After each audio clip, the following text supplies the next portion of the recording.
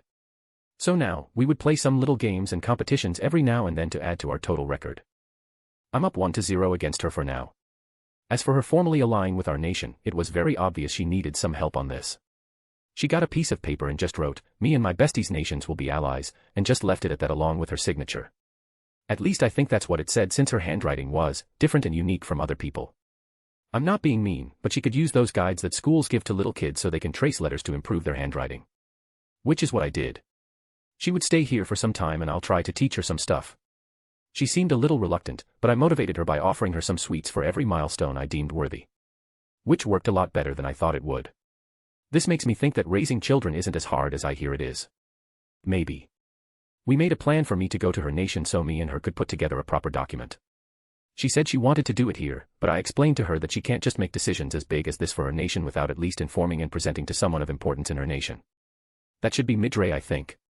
The head priest of the Dragon Faithful. Maybe not the best guy for that kind of job, but he has his own qualities. What matters is that he worships Milim very fervently. He'll follow whatever declarations Milim makes.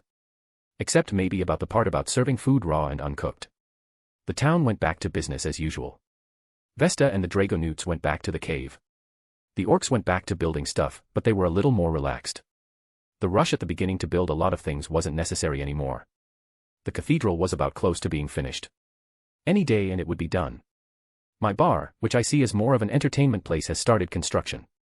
A bit late, but it's not a necessary thing. I don't really mind it. Another thing that I made sure to do was to announce and put on paper strict regulations and rules about dueling. After this whole thing happened, I know people will want to do something similar, but I don't want spontaneous fights to happen in the middle of the streets. If there has to be a duel, just keep it to magic, skills, and cold weapons. Not guns. Those are only for the shooting range. There's a bit of detail, but it basically says that only qualified people, such as me and anyone else I deem qualified, have the ability to sanction duels, and if they do they must oversee the duel and make sure whatever is put on the line is paid. There's a bit to interpret, but that's the job of the person who oversees the duel. Rimuru was included in this as well. I'm not gonna lie, I was thinking of not including him, but I gave him another chance. He recognized why dueling like he did was not the best. With all that dealt with, now I can properly examine Excalibur. I was in my house sitting at a table. Now that it has reached mythological grade, it has undergone a small change. The first thing I noticed was that as soon as I sheathed it in Avalon, there was a sort of resonance between them. They're probably talking to each other or something. Another thing was its appearance. I really don't know how to describe it. I'm literally speechless at its, I don't know. There's a different allure to the sword that can't be compared to when it was a legend-grade sword. The fairy inscriptions on it seem to have a different life to them. I wonder how Ramaris would react to this. Hell, how would she react to me? All this is interesting, but I want to know the sub-skills of Excalibur. I don't have a status screen, but I have another idea. I grabbed Excalibur and said, "Excalibur, what are the sub-skills for your ultimate skill?" Mythological or god-grade weapons should have a sort of mind of their own. An ego or something similar.